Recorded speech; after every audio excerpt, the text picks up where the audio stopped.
Good morning, কেমন আছেন সবাই? আশা করি ভালো আছেন।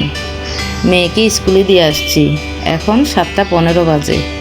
আজকে কিন্তু বেশ ঠান্ডা। আমার না শীতকাল খুবই ভালো লাগে।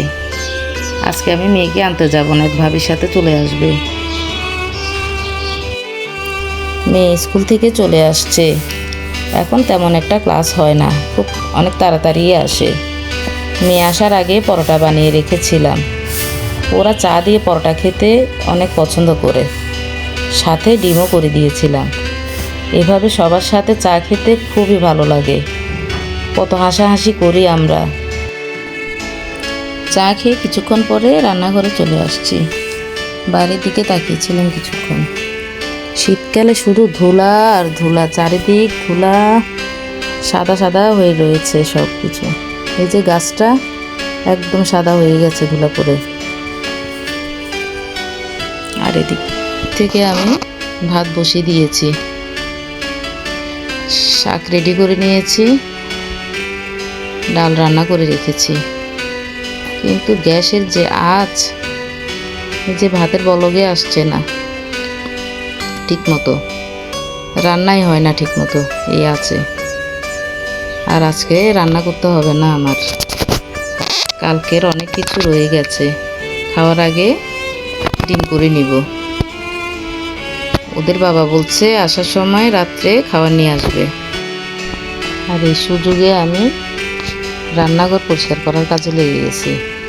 চুলার সামনের জানালা এত অপরিষ্কার হয়, এবার কিন্তু অনেক দিন পরে পরিষ্কার করতেছি।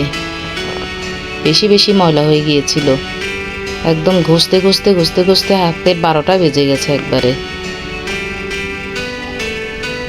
পরিষ্কার করতে করতে আমার একদম হাত ব্যথা হয়ে গিয়েছিল। উঠ ময়লা উঠ, এটা বলতে বলতে পরিষ্কার করতেছিলাম আর হাসতেছি। কিন্তু পরে দেখে কি শান্তি, এরকম যদি সবসময় থাকতো।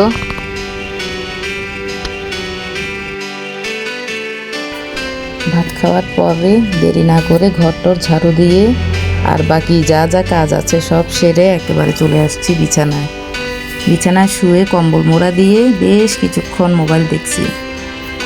এই সময়টা যে আমার এত ভালো কাটে কি বলবো, অন্য কোনো কিছুই আর মাথায় আসে না। ইচ্ছা করে শুধু শুয়েই থাকি।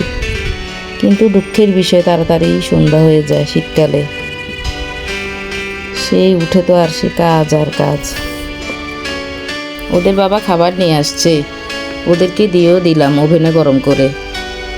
বাস আজকে এই পর্যন্ত, দেখা হবে আরেকটা ব্লগে। Tata, bye bye.